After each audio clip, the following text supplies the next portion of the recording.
Le président malgache serait en fuite, laissant son fauteuil présidentiel et quitter son pays.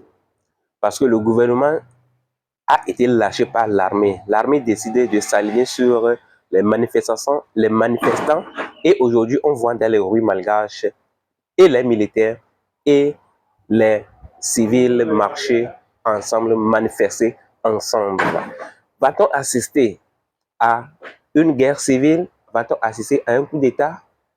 Parce qu'aujourd'hui, les corps habillés sont divisés. Une partie sur le gouvernement et l'autre partie qui soutiennent les manifestations. Voyons ce qui se passe au Madagascar. Deuxième prise de parole en moins de 24 heures et nouveau rebondissement. La CAPSAT, la réserve logistique de l'armée malgache, affirme désormais contrôler tous les corps d'armée du pays avec comme principal mot d'ordre le rétablissement de l'ordre public. C'est pourquoi le commandement de l'armée malgache, qu'elle soit aérienne, terrestre ou maritime, est basé ici, depuis le camp CAPSAT. Par conséquent, nous exhortons tous les malgaches, sans distinction, et nous tous, membres des forces armées, à coopérer pour protéger les biens communs afin d'éviter tout pillage.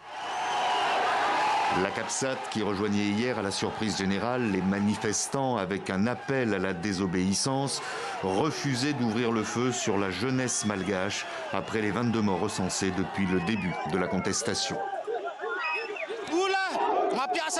Pour ceux qui utilisent la force contre le peuple, qu'ils arrêtent. Parce que nous, les militaires qui revêtons l'uniforme, nous nous levons pour le peuple.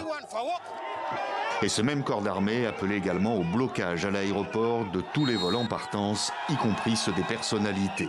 Soumis à des pressions de plus en plus fortes, le président malgache, dont il est impossible de savoir où il se trouve exactement, dénonçait ce matin une tentative de prise illégale du pouvoir et par la force, affirmant qu'il continuera à gérer les affaires du pays aux côtés du Premier ministre qui, lui, de son côté, se dit prêt au dialogue avec les jeunes, les syndicats, les militaires. En attendant, la jeunesse qui réclamait au départ la fin des coupures d'eau et d'électricité a le sentiment aujourd'hui de se sentir un peu moins seule. On nous a toujours pris comme des personnes qui ne sont pas matures. Et aujourd'hui, ça a été prouvé qu'avec les jeunes, on peut agir, on peut faire quelque chose. Policiers et gendarmes ont pris tour à tour la parole ce matin pour envoyer un signal d'apaisement, à commencer par la gendarmerie, tenue pour responsable de la répression meurtrière.